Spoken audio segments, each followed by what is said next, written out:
हाँ जी बेटा, सबसे पहले तो आप सभी को मेरी तरफ से नमस्कार। आज हम करने जा रहे हैं एक चर वाले रैखिक समीकरण की दोहराई। आज हम रैखिक समीकरण के प्रश्नों को हल करना सीखेंगे।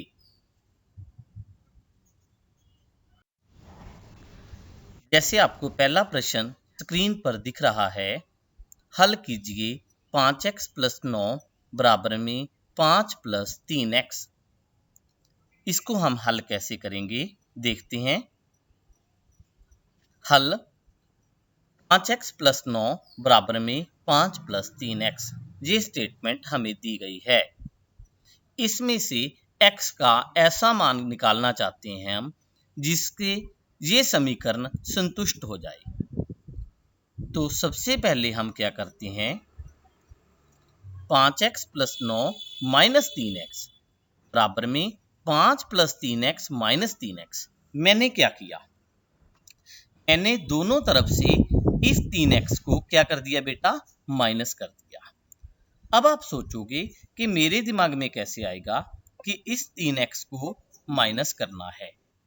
तो बेटा एक बात आप अपने दिमाग में बिठा लो कि जो इसका बायां साइड होता है उस साइड हमने सिर्फ x के मान ही रखने हैं और दूसरी साइड हमारे पास सिर्फ इसके अचर मान आने चाहिए। ठीक है, बाईं तरफ जो इसका चर है वो रहेगा, दाईं तरफ इसका अचर मान आने चाहिए। यहां पे देखो 3x इस साइड जो था, ठीक है, x था ना इसमें, तो हमारे पास इसमें चर वैल्यू थी, इसको हमने पहले खत्म करना है। तो दोनों तरफ से अगर मैं 3x को माइनस कर दूंगा तो मेरे पास ये 3x दाईं तरफ से खत्म हो जाएगा। तो मुझे प्राप्त हुआ 2x + 9 बराबर में 5। कैसे प्राप्त हुआ, 5x में से 3x गए 2x, 9 वैसे पड़ा है बराबर में, यहाँ पे 3x से 3x क्या हो गया, कैंसिल हो गया, तो मेरे पास क्या बचा, 5। क्लियर। देखो मैंने आपको बोला है कि बाईं तरफ आपके पास सिर्फ चर वैल्यू रहनी चाहिए। तो मेरे पास यहाँ 9 क्या है, अचर वैल्यू है। इस 9 को दोनों तरफ से माइनस कर देंगे, क्या प्राप्त होगा हमारे पास, 2x बराबर में -4। कैसे आया, 9 से 9 कैंसिल हो गया, तो इस साइड बचा हमारे पास 2x, इस साइड 5 में से 9 गए -4। क्लियर। अब दोनों तरफ 2x से भाग कर दो, क्या बनेगा हमारे पास, यहाँ पे बच जाएगा सिर्फ x बच जाएगा, और दूसरी साइड -4 को 2 से भाग करेंगे तो -2 बच जाएगा। तो x बराबर है -2। समीकरण क्या क्या आ गया, हल आ गया। दूसरा प्रश्न देखते हैं।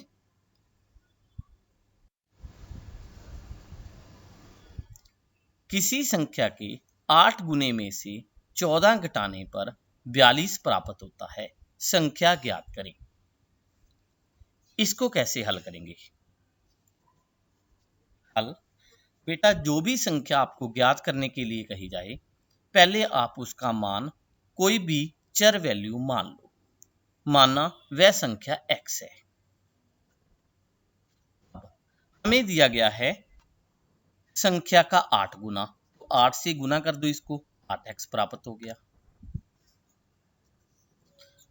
8 में से 14 घटाने पर, 8x में से 14 घटाने पर, है ना, यहां मैंने गलत लिखा हुआ है, 8 नहीं 8x, क्योंकि हमारे पास संख्या कौन सी आई, 8x। तो 8x इन्होंने कहा था ना, किसी संख्या के 8 गुने में से 14 घटाने पर 42 प्राप्त होता है, तो मैंने इसमें से 14 माइनस कर दी। अब हमारे पास क्या आया, 8x - 14 बराबर में 42, क्योंकि इन्होंने कहा था कि 42 प्राप्त होता है। तो जैसे मैंने आपको पहला प्रश्न समझाया था कि इस साइड हमारे पास सिर्फ चर वैल्यू बचनी चाहिए। ठीक है, तो यहाँ पे 14 अचर वैल्यू थी, तो मैंने दोनों तरफ, यहाँ पे 14 माइनस का था ना, दोनों तरफ मैं 14 को प्लस कर दूंगा। ठीक, तो इस साइड मेरे पास बचा 8x और उस साइड आया 42 + 14 56। अब देखो यहाँ पे मेरे को सिर्फ x का मान चाहिए, तो दोनों तरफ मैं 8 से भाग कर दूंगा। ठीक, अब क्या आया मेरे पास, x का मान 7। ये कैसे आया, 8x को 8 से भाग किया, सिर्फ x बच गया, 56 को 8 से भाग किया, 7 बच गया। क्लियर। इसका अगला प्रश्न हल करते हैं।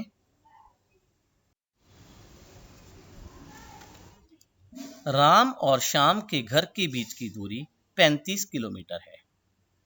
राम श्याम के घर जाने के लिए कुछ दूरी पैदल चलता है, फिर ऑटो करता है।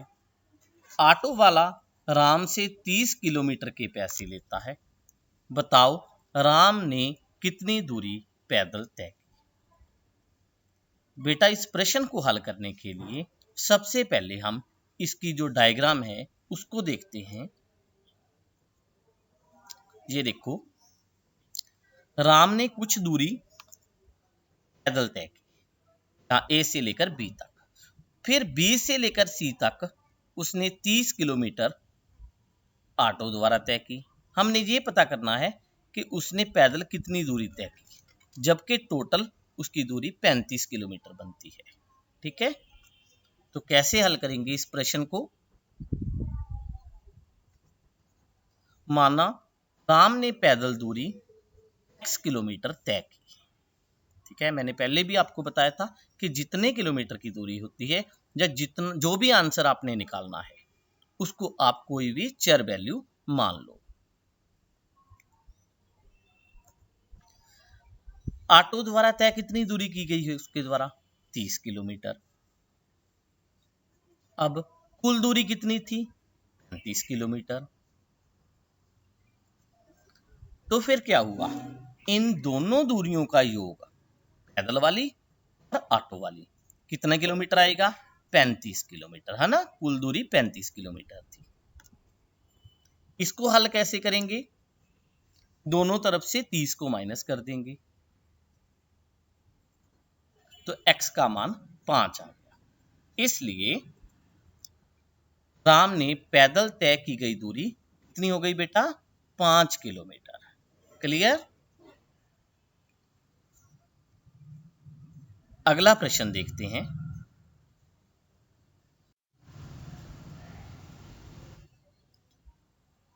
अनिल ने सुनील से 500 रुपए उधार लिए।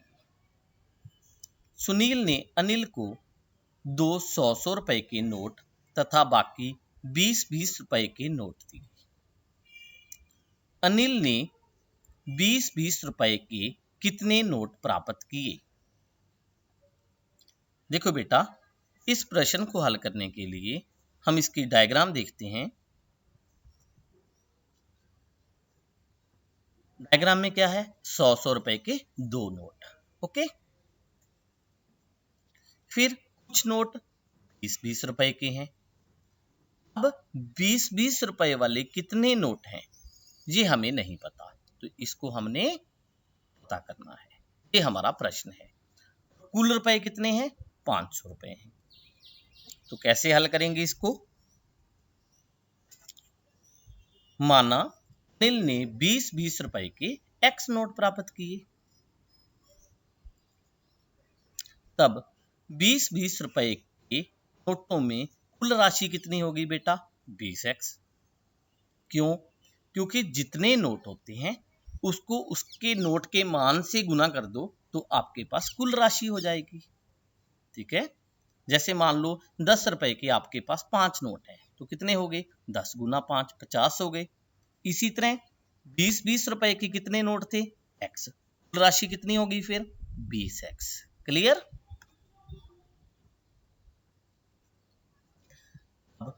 100 रुपए के नोट कितने थे, 2, तो उसकी कुल राशि कितनी हो गई, 200।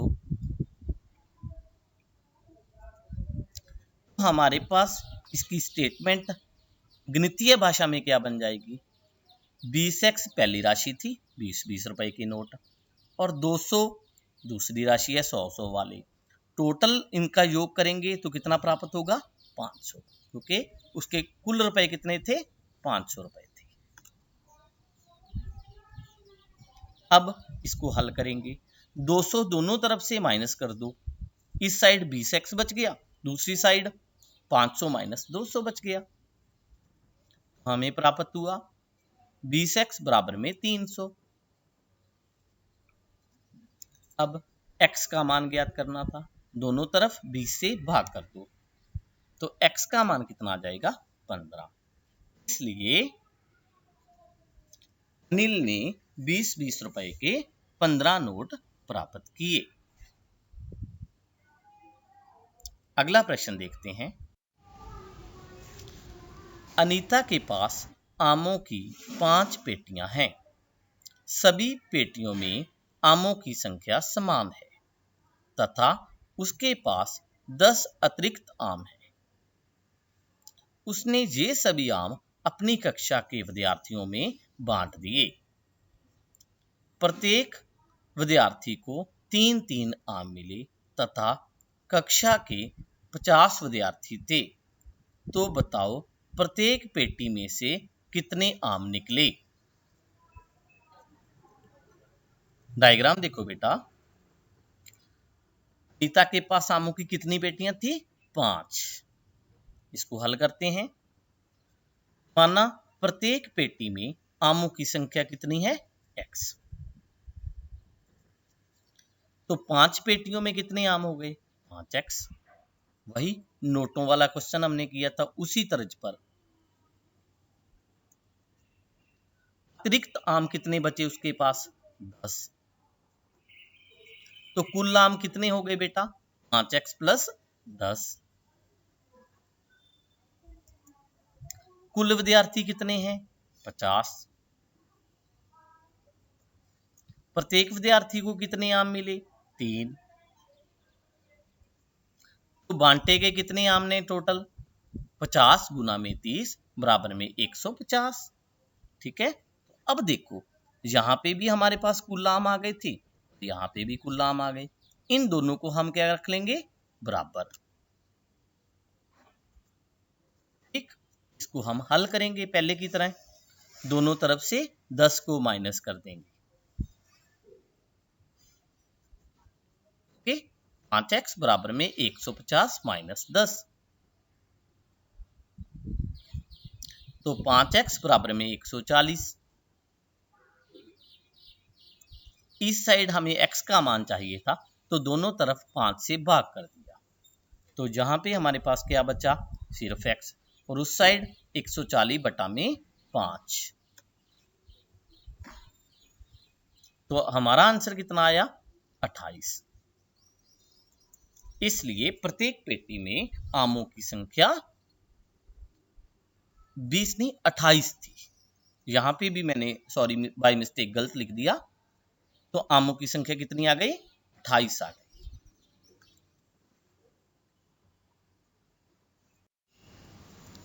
देखते हैं हमने क्या सीखा।